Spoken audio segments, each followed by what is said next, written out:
Hoje eu queria falar um pouco, um tema já bem conhecido, né? Eu acho que todos devem conhecer, provavelmente, em segundo livro dos Reis,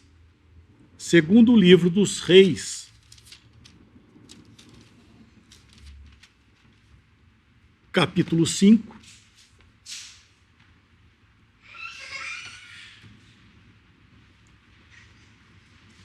o Velho Testamento, ele tem muitas histórias, muitos relatos do que aconteceu no decorrer da história de Israel e também envolvido outras nações. Então, nós vamos ler hoje muito obrigado, viu? Vou tomar um golinho.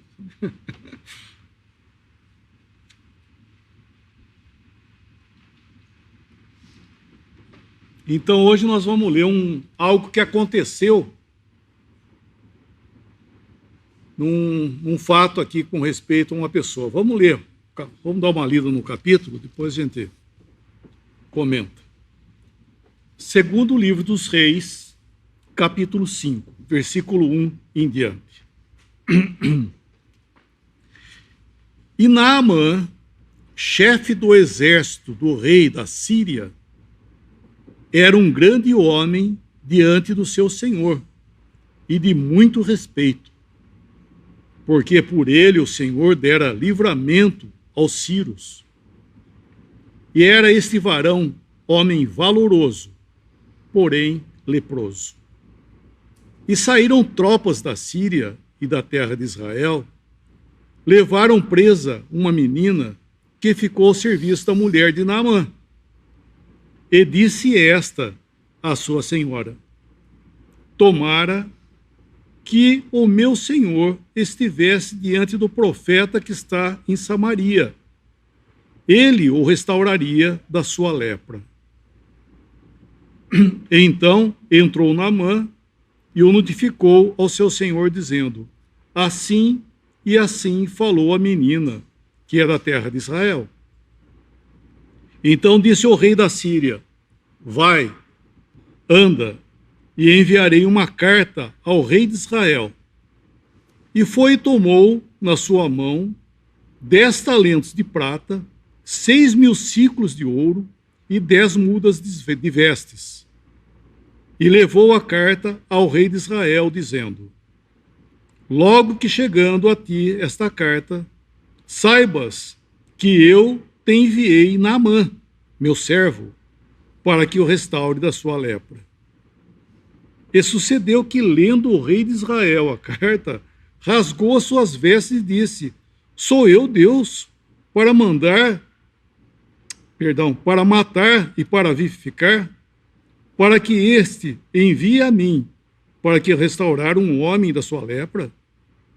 Pelo que deveras notai, peço-vos, e vede que busca ocasião contra mim.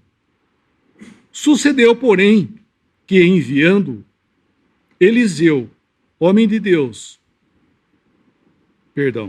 ouvindo Eliseu, homem de Deus, que o rei de Israel rasgara suas vestes, mandou dizer ao rei: por que rasgaste as tuas vestes?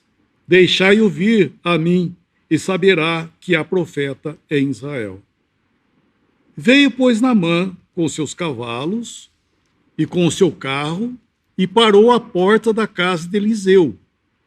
Então Eliseu lhe mandou um mensageiro, dizendo: vai e lava-te 7 vezes no Jordão, e a tua carne se tornará, e ficarás purificado.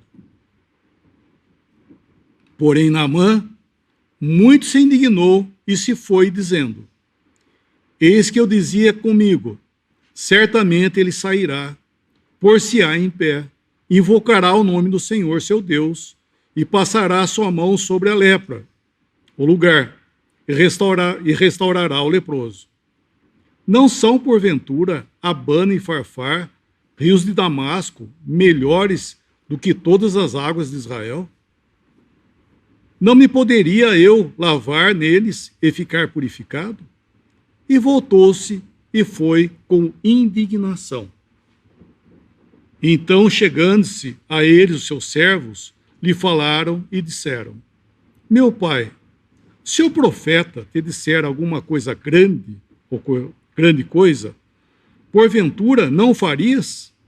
Quanto mais dizendo-te ele: lava-te e ficarás purificado.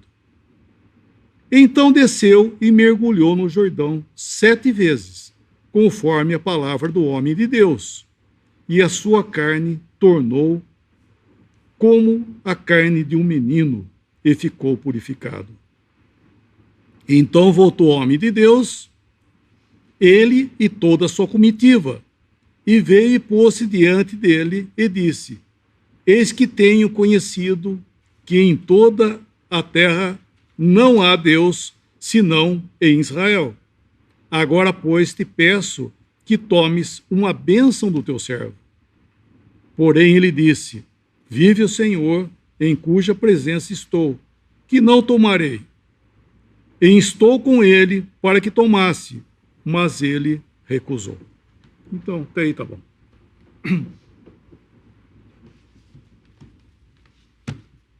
Estava pensando nesse trecho, uma amostra do que é a graça de Deus.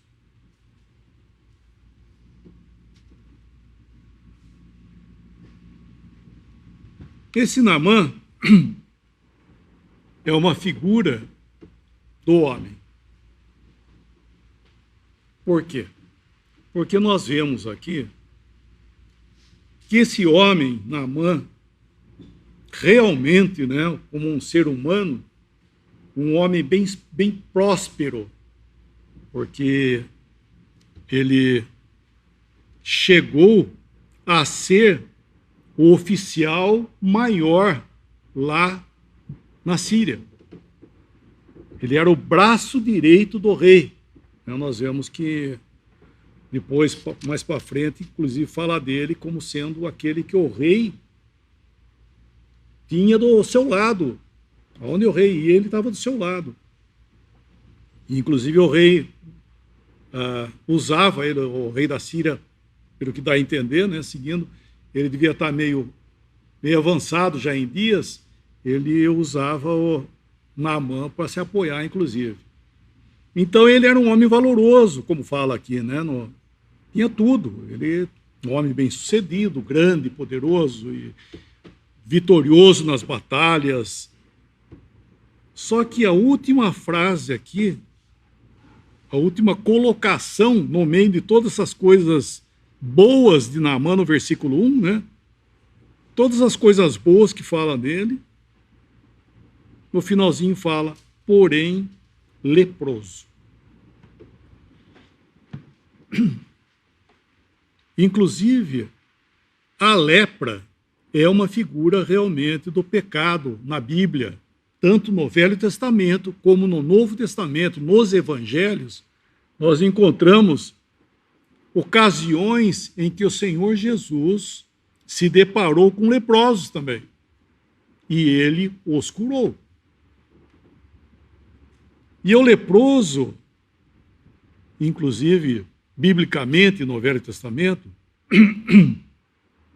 ele era uma pessoa que não podia, isso é óbvio, né? Isso até hoje existe isso, uma pessoa que tem uma lepra contagiante, ela tem que ficar isolada. Né? Até hoje existem leprosários, né?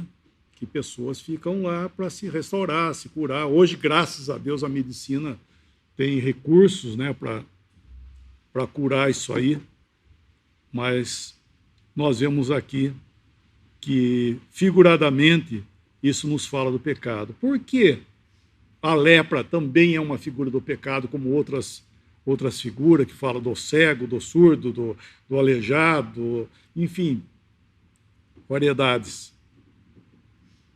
A lepra é uma doença, eu não sei quantos tipos de lepra existe, mas a lepra ela vai neutralizando, anestesiando o sentido da pessoa. Até tem uma pessoa que descobriu que ela estava com lepra, porque na sua casa ela estava manuseando um vaso, o vaso caiu e caiu no pé. Caiu no pé e ela viu que ela não sentiu dor. E isso despertou. Ela estava com lepra. Então, seu sentido já estava perdendo. Então, por que é isso aí, né? Nós estamos vendo que o pecado, ele faz com que a pessoa perca o sentido da gravidade que é. Tem um versículo lá segurando aí, ó, lá em Efésios capítulo 2. Efésios capítulo 2, Novo Testamento. Efésios 2.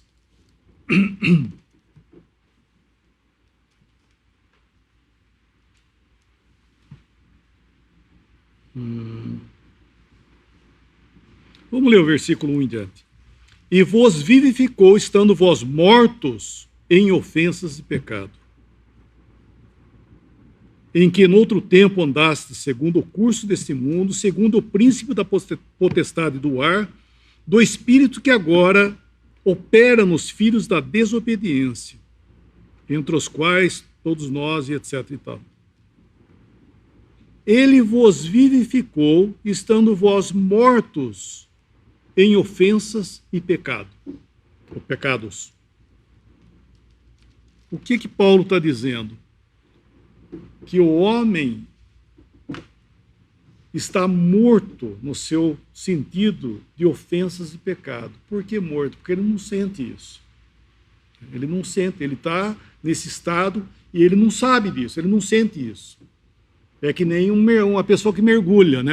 Pega uma piscina, a pessoa mergulha, qualquer um de nós for mergulhar, pega uma piscina, você mergulha lá embaixo de 50, 70 mil litros de água, você mergulha, nada, tudo maravilha, sai. Você estava debaixo de toneladas e você não sentia isso.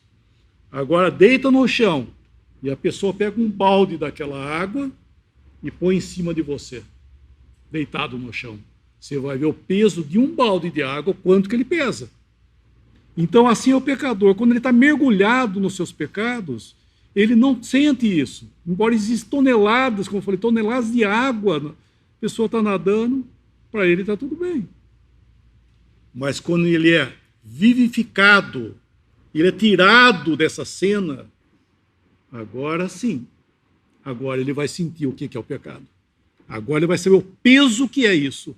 Não precisa uma tonelada, não. Um balde já é o suficiente para pesar nele. E assim é também, eu estou falando, o leproso. O leproso ele não sente, ele não tem noção, né, das coisas, até que vai levando ele à morte. Esse estado dele vai levar ele à morte.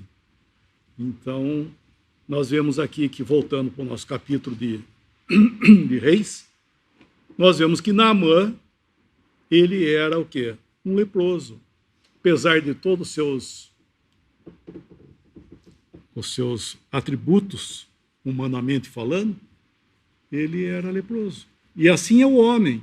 O homem, por mais sucedido, por mais que ele se dê bem, por mais que isso ou aquilo, e por mais humilde também que ele seja, nós estamos falando de um homem grande, agora vamos falar de um homem pequeno, né? Por mais humilde que ele seja, e etc e tal, porém, leproso. Porém, o quê? Pecador. Esse é o ponto, né? Nós somos todo filho de Adão, ele é o quê? Ele é um pecador por natureza. Não importa o que ele faça ou o que ele não faz, ele é um pecador. E é para esse fim que Cristo veio, né? Em Efésios ali nós paramos naquele versículo, mas foi para esse fim que Cristo veio, para dar vida a esse morto, vivificar. Então nós estamos encontrando aqui, voltando ao nosso capítulo, esse homem, e olha que interessante, quando a Síria invadiu Samaria e levou cativo lá, porque antigamente as guerras levavam cativo, tomavam o lugar e levavam cativo as pessoas, eles pegavam os jovens, os que tinham mais vigor, para trabalhar.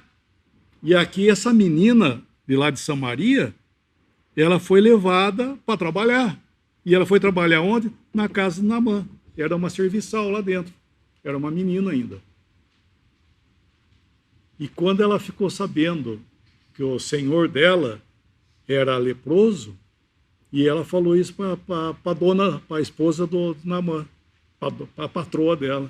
Falou, quem me dera o meu senhor, né, Naamã, vivesse lá em Israel, tem profeta lá. Logicamente, né, a esposa ficou, puxa vida, mais do que depressa notificou a Naamã, e Naamã falou, puxa, em Israel tem alguém que pode fazer alguma coisa por mim? Ah, vou correndo. Só que ele foi ao rei.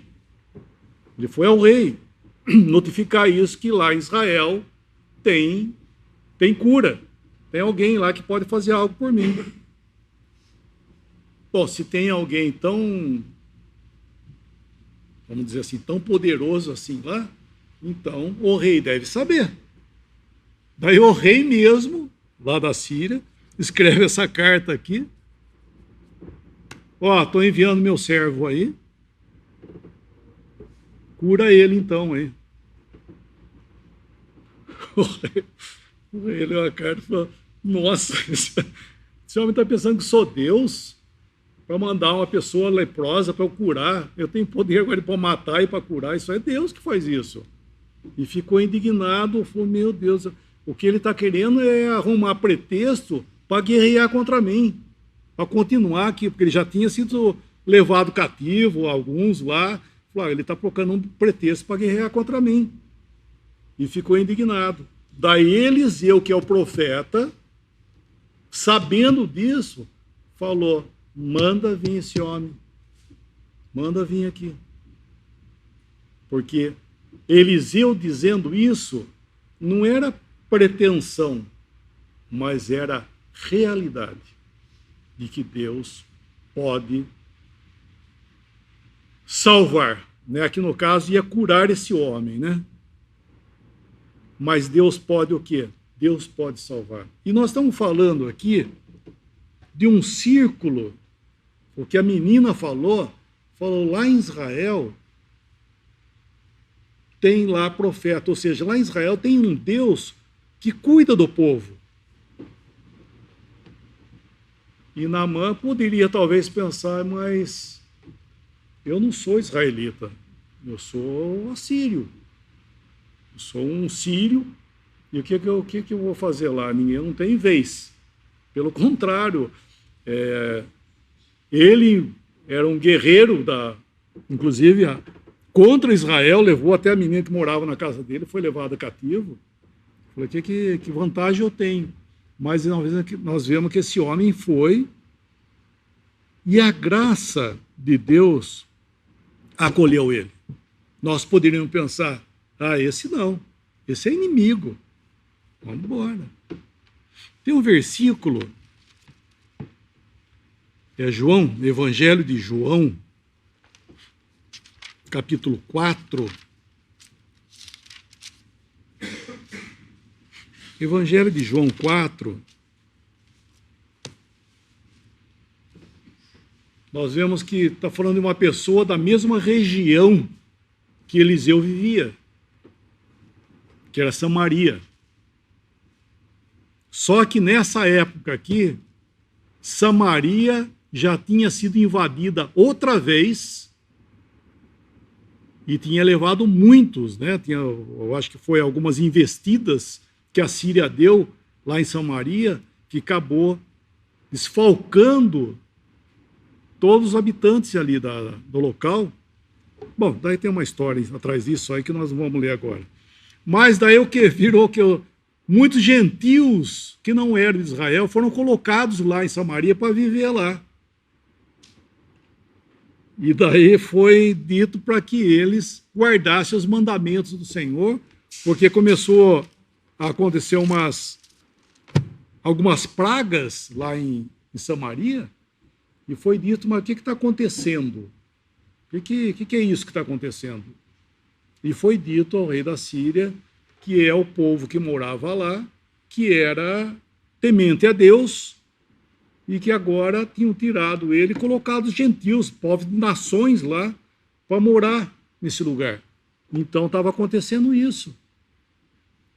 E ele falou, o que nós vamos fazer então? Daí tiveram a brilhante ideia, alguém disse, eu não sei, não lembro quem falou lá na história, isso é a Segunda Reis, continuando a história lá. Mandaram um sacerdote de Israel, que ensinava as coisas de Deus para Israel, a ensinar esse povo que estava lá, para temer a Deus. Então eles foram aprendendo a temer a Deus, fazer as coisas, sacrifícios, etc e tal. E ao mesmo tempo eles faziam seus cultos pagãos também. Então ficou uma mistura. Por isso que eles foram chamados daí então de samaritanos. Então aqui nessa ocasião, estou dizendo isso porque nós vamos entender por que os judeus não se davam com os samaritanos. Porque eles não eram de Israel, eles eram gentios, que não tinha nada a ver com Israel, mas até essa época aqui, já na época que o senhor veio, eles buscavam alguma coisa com respeito a Deus, achando que tinha alguma coisa. Então eles passaram a ser um povo, um israelita do Paraguai.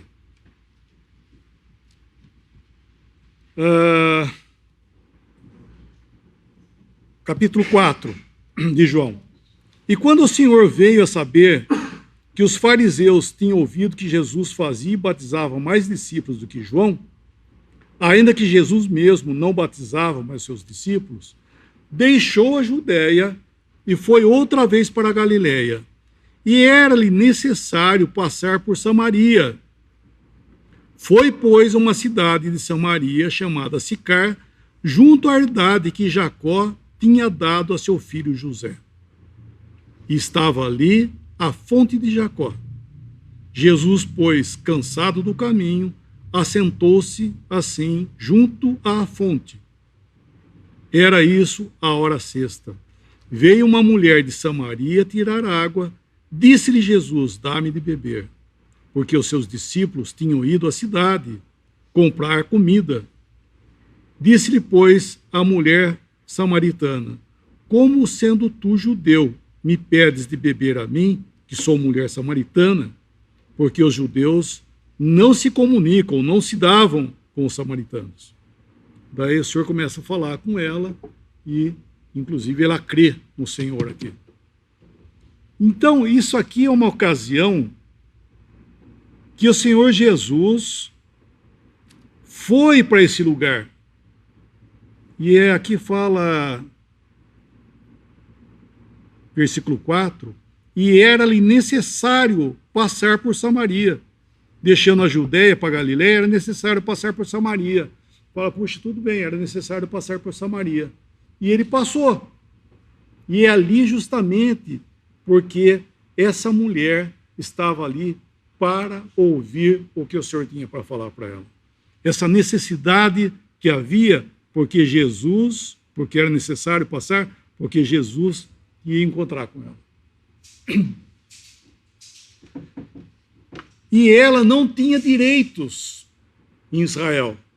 Mas aqui nós vemos, versículo 5, foi, pois, a uma cidade de Samaria chamada Sicar, junto à herdade que Jacó tinha dado ao seu filho José. Mas por que fala tanto detalhe, né? Tinha uma fonte de Jacó também, essa herdade. Porque isso está falado, é dito em Gênesis, quando Jacó, que era o pai de José, abençoa José, fala que ele era um ramo frutífero Jacó fala, José é um ramo frutífero que estende os seus ramos além do muro. Por isso que está falando aqui, que aqui era uma cidade junto, né, da herdade que Jacó tinha dado ao seu filho José. Por que ele está falando isso? Porque o Senhor estava justamente nesse caráter. Os seus ramos de graça estavam indo além do muro. Para o quê? Para alcançar essa samaritana que não tinha direito nenhum. Inclusive, não só não tinha direito, como era inimiga. Os judeus não se davam com eles. Como diz o judeu, não olhava para a cara deles. O Senhor estendeu o ramo de graça para salvar essa mulher. E aqui no nosso capítulo, voltando lá em Naamã, nós vemos que Eliseu acolhe, manda ele vir aqui. E quando ele foi, Eliseu mandou Geazi, né, que esse servo dele chamava Geazi, para falar com ele, o profeta falou para você ir no Rio Jordão e mergulhar 7 vezes. E foi embora. Puxa vida. Mas o que é isso? Pensei que esse homem ia sair e invocar o seu Deus, ia colocar a mão, ia curar, ia fazer ia fazer um culto aqui, né? Ia fazer como é que chama essa palavra? Fazer um ritual. Obrigado. Ia fazer um ritual aqui que, eu ia... Não, mandou alguém e falou, vai, mergulha 7 vezes no Rio Jordão que você vai curar. E daí ele fica indignado com isso e começa a falar isso, e ele fala algo mais no versículo 12. Não são, porventura, Abana e Farfar, rios de Damasco, melhores do que todas as águas de Israel? O que é isso aí? Ele estava diminuindo aquilo que Deus tinha falado para ele, porque o profeta nada era a voz de Deus falando para o que ele tem que fazer. Mas só isso, ele nem falou comigo e mandou mergulhar lá, só isso que eu vou fazer? É só isso. É só isso. Então, para nós, o que é? O que é isso, vamos dizer? É a graça de Deus em Cristo Jesus. O que você precisa para ser salvo? Vamos voltar lá no nosso capítulo de Efésios, que nós começamos a ler. Vamos ler alguns versículos mais no capítulo 2 de Efésios. Quando ele fala do homem morto em seus delitos e pecados, ele continua falando. Isso nós lemos o versículo 1, 2 e 3. Vamos ler agora o versículo 8, que é a continuação. Versículo 8 e 9. Porque pela graça sois salvos, por meio da fé. E isto não vem de vós, é dom de Deus. Não vem das obras, para que ninguém se glorie. Graça de Deus, por meio de fé, não de obras. É dom de Deus. Salvação é dom, é graça de Deus, né? É graça de Deus para o homem. O que eu tenho que fazer para ser salvo? Crer no Senhor Jesus e será salvo. Isso foi o que Paulo e Silas falaram para o carcereiro quando ele perguntou isso aí. Você pergunta, que nem aqui, o nosso Naamã aqui, mas só isso? Nossa! Pô, mas tem tanta coisa grande aí para fazer, que nem por isso que ele fala do rio Farfar, né, o Abana, eu não conheço, né, mas deveria ser o rio pomposo, grande, né, mais cheio de Vamos mandar entrar no Jordão, não tem Abana, Farfar. E assim é, o homem pensa nas coisas de Deus para fazer. Ah, olha, grandes coisas, grandes religiões, grandes obras, olha isso, aquilo, né? Tem que fazer, alguém importante vir fazer também algo. E agora só veio essa notícia para ele. Vai lá. Nem foi o homem veio, que foi o servo que veio, Geazi, que foi lá e falou, ó, e o senhor falou que é para você entrar no Jordão. Só aí. Ele foi embora indignado, porque nós vemos um sentimento que é o homem assim. Na hora que você fala que você tem que crer no Senhor Jesus para ser salvo, o que mais? Não tem mais. Crer no Senhor Jesus será salvo. Ah, não, mas precisa os anexos, né? Que nem os artigos de computador, né? Sempre tem anexos. O homem acha que precisa ter anexo. Crê, mas precisa de anexos. Então, crê no Senhor Jesus. Mas só isso para você, né? Para nós é só isso. Mas saiba que, para que a graça, essa bendita salvação chegasse, como Paulo está falando em Efésios, por graça, custou a vida do Senhor Jesus. Por isso que quando fala crer no Senhor Jesus, é crer no quê? No que Ele fez por nós. O Senhor Jesus veio a esse mundo para dar a sua vida por cada um. Ele morreu para dar vida, para dar graça ao homem. Essa vida que eu digo é a vida eterna. É a salvação dos seus pecados. O Senhor Jesus, quando na cruz, eu gosto de lembrar desses detalhes, porque muitas vezes a pessoa não sabe o que Jesus, melhor, né, o Senhor Jesus, foi fazer na cruz. Porque muitos têm o Senhor Jesus como um perdedor. Ah, ele teve uma vida assim, assado, pregou a paz, né? Mas ele foi rejeitado e acabou morrendo na cruz. Foi rejeitado. Verdade isso? Verdade. Mas se acha que ele foi o derrotado? O homem olha assim. Não é verdade? O homem olha. Inclusive, Paulo fala isso, que Cristo foi crucificado em fraqueza. O homem olha um homem fraco lá na cruz.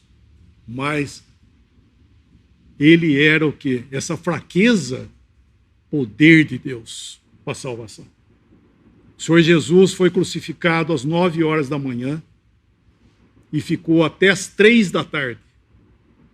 Pense nisso. Crucificado às 9 e ficou até às 3. Ele ficou 6 horas na cruz. Das 9 ao meio-dia foi o tempo que os homens blasfemaram, lançaram impropérios, enfim. Ele foi maldito pelo homem ali. Falaram dele de tudo. Zombaram, menearam a cabeça. E ele ficou lá, na cruz. Nesse momento, aguentando, por assim dizer, suportando o homem pelo qual ele estava morrendo por ele. E ainda ele disse, Pai, perdoa-lhe porque eles não sabem o que fazem. Eles não sabem o que fazem. Na hora que deu meio-dia, daí sim, fez treva sobre toda a terra até as 3 da tarde.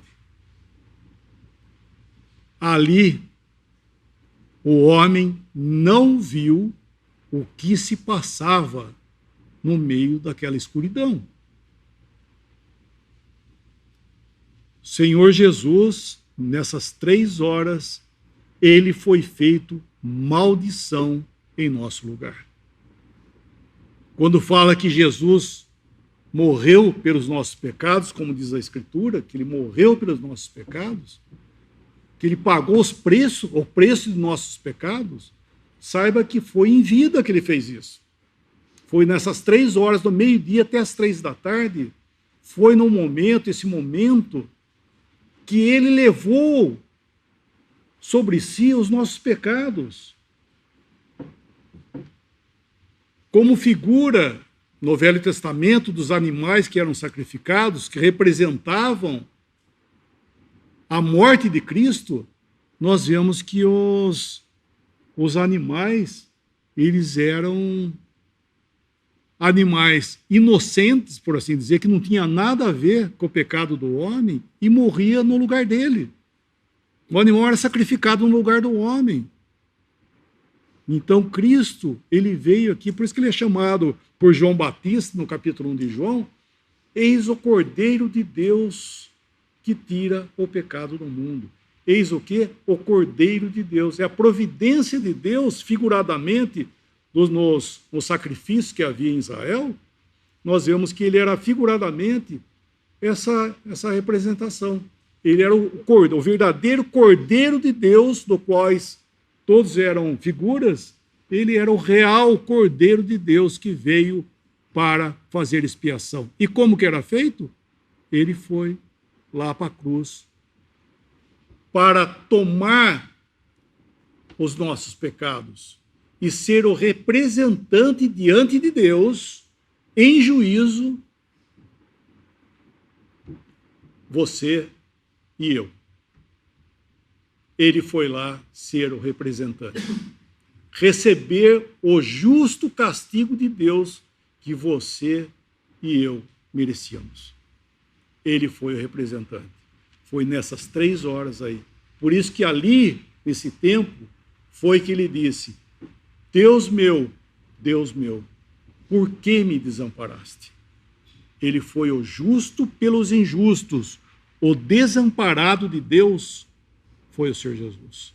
Nunca, como Davi falou, fui novo e agora sou velho. E nunca vi um justo desamparado, Davi disse. E nós ouvimos esse verdadeiro e único justo dizendo: Deus meu, por que me desamparaste? Por quê? Por causa de você. Foi por isso que ele foi desamparado. O Salmo é o Salmo 22, que diz isso aí. Profeticamente, Davi falou também esse salmo do qual Cristo falou: Deus meu, por que me desamparaste? E lá existe a resposta no Salmo 22. Porque tu és santo. Essa é a palavra.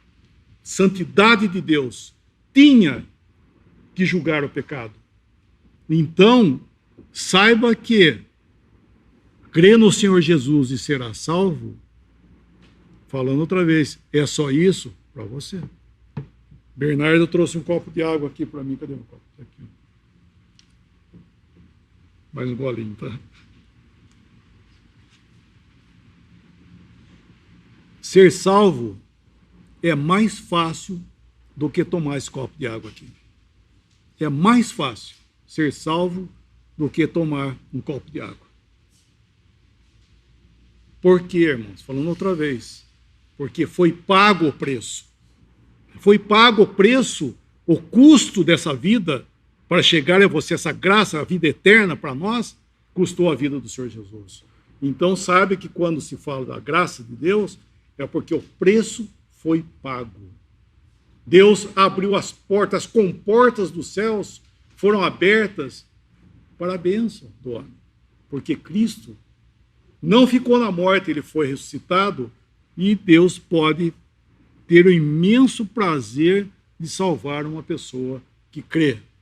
Então, voltando ao nosso capítulo, nós vemos que aqui, quando ele ficou indignado, né, injuriado com o que tinha que ser feito, nós vemos que o próprio servos dele falou: mas se ele falasse uma coisa difícil, você não ia fazer?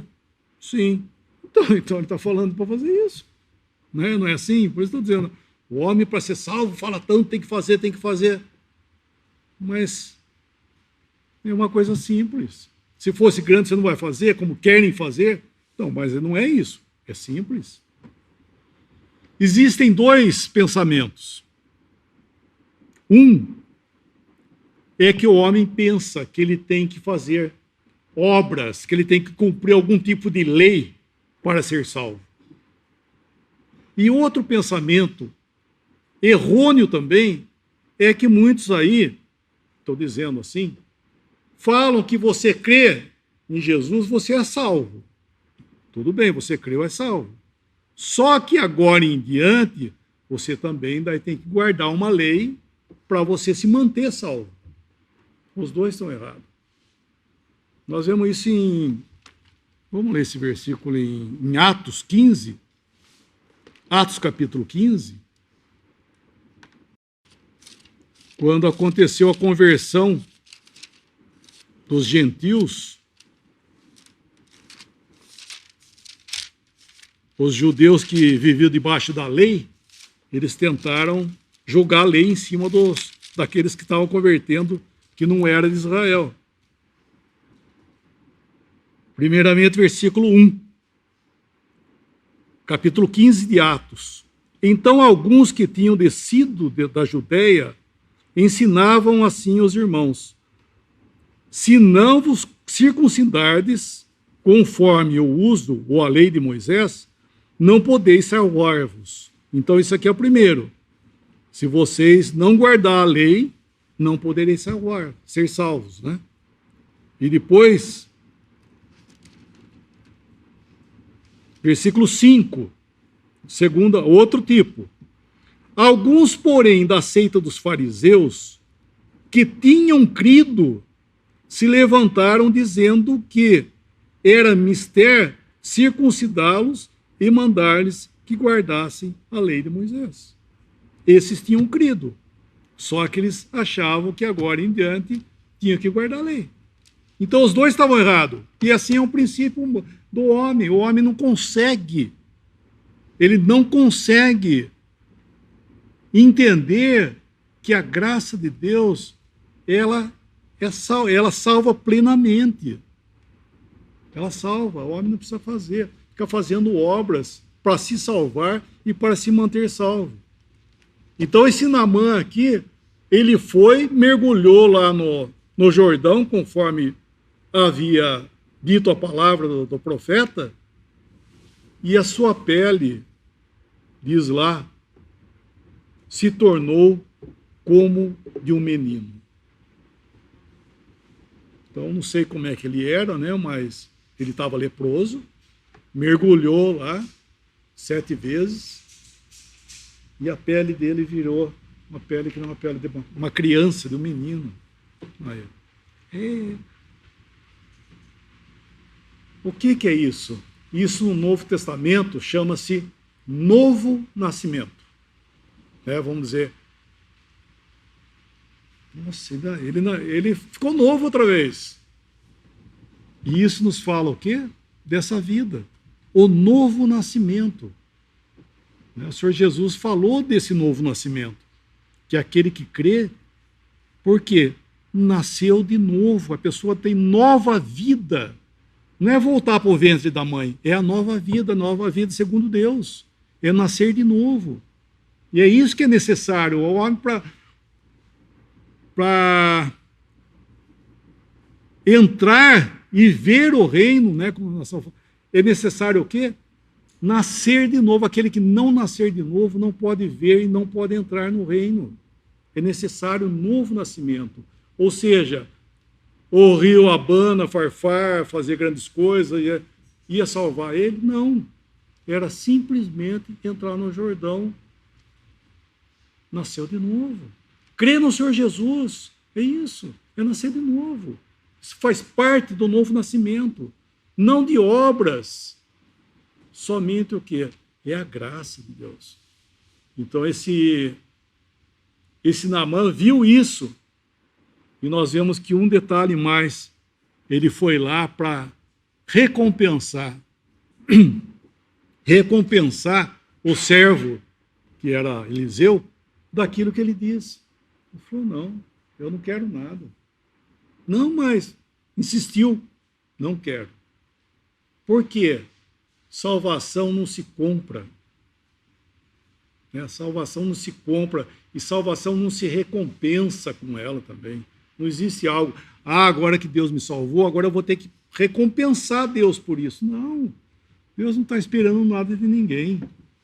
Paulo falou, porque ele é o dono da prata, do ouro, é dono do mundo. É ele que dá ao homem saúde, dá respiração. Isso é Atos, né? Paulo dá ao homem respiração. Você está respirando? É Deus que está dando vida para você. Não é verdade? Sabe, essa respiração aqui, ó, que nós estamos... É Deus que está mantendo. É Deus que faz isso. E o que você vai fazer? Dar a Deus alguma coisa? O que você tem que dar graças a Ele. É dar graças a Deus por aquilo que Ele fez e por aquilo que Ele faz. Porque Ele é o autor de todas as coisas, né? Então, Deus está dizendo para que creiamos no Senhor Jesus. Esse é o tempo que nós estamos vivendo, do qual Deus está comunicando salvação através do quê? De crer no Senhor Jesus. Esse Naamã conheceu a Deus. Ele foi um homem temente a Deus. Ele creu em Deus por aquilo que aconteceu na vida dele. Por quê? Ele viu que em Israel realmente, como ele fala, em Israel tinha Deus, e tinha Deus lá na época. Agora, onde que está Deus? Deus está ao alcance de cada um de nós, como Paulo fala. Ele não está longe, ele está ao alcance de cada um de nós. Porque, vamos ler esse versículo só para a gente terminar? Em Atos. Oi? Tem tempo? Vou pegar esses versículos. Interessante que ele fala justamente isso aí, ó. Atos 17. Atos 17.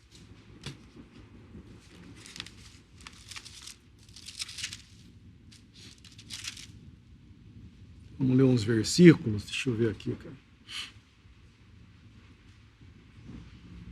Versículo 24. 17 e 24. É Paulo pregando.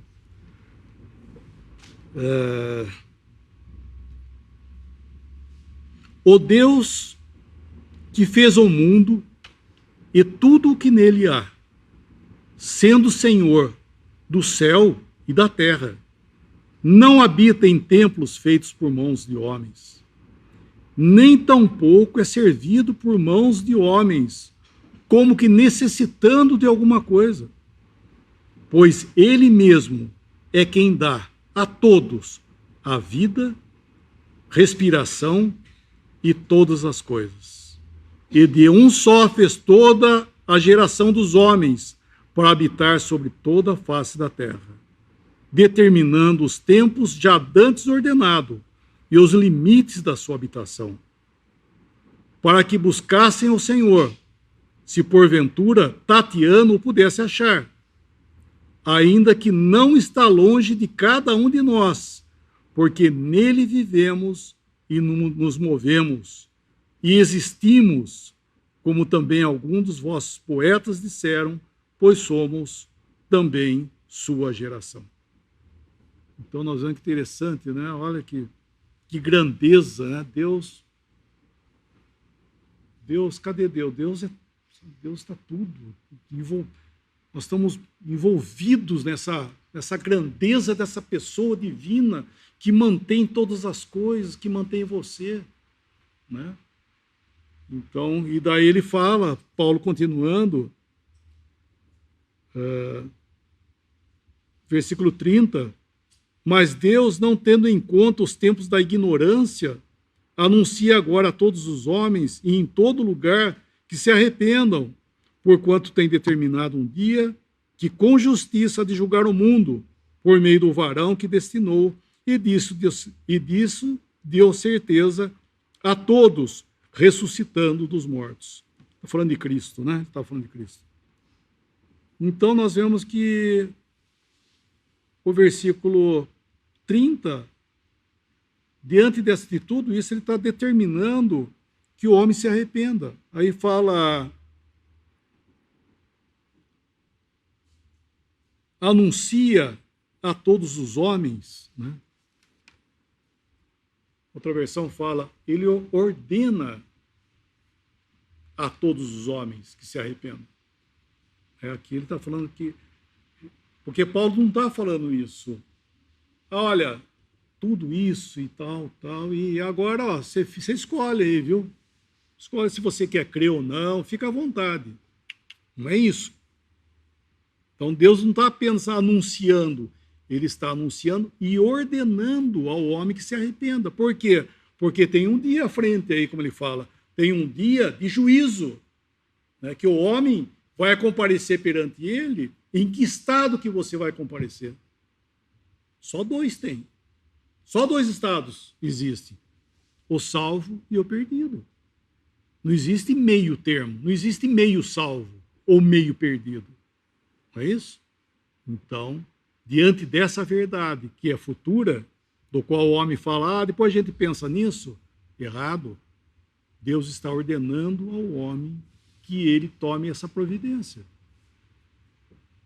Então, salvação está ao alcance de cada um de nós, como Deus conhece todas as nossas necessidades, conhece todo o nosso coração, e através, nós vemos que, pela essa maravilhosa palavra de Deus, esse livro, ele consegue alcançar cada coração e falar com cada um de nós. É isso que Paulo está falando. Deus não está limitado, né, como precisasse do homem. É Deus que faz, é Deus que sabe. Deus sabe o que você tem no seu coração, suas dificuldades, seus problemas. O Senhor sabe isso.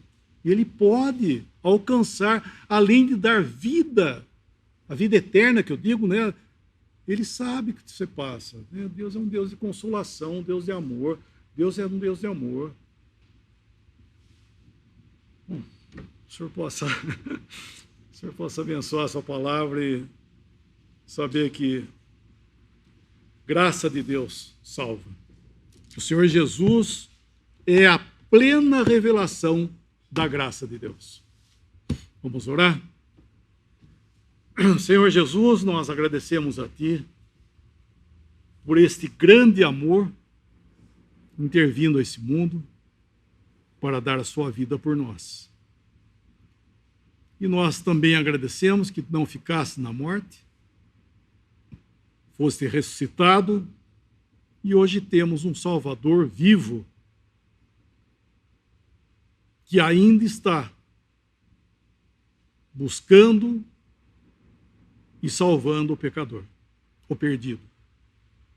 Senhor, nós agradecemos por isso, agradecemos por tua vida ali naquela cruz, por tudo que tu passaste, que somente tu sabes o que é estar debaixo do juízo de Deus, e nós agradecemos por isso, que tu passaste como uma ovelha muda, foste até aquele lugar, para nos salvar por amor de nós. E assim, Senhor, nós pedimos por essa noite, por todos aqueles que estão ouvindo e por aqueles que ainda ouvirão essa graça maravilhosa que tu morreste por nós. Nós agradecemos nesse nome tão precioso, Senhor, teu nome, nosso bendito e suficiente Salvador, Senhor Jesus. Amém.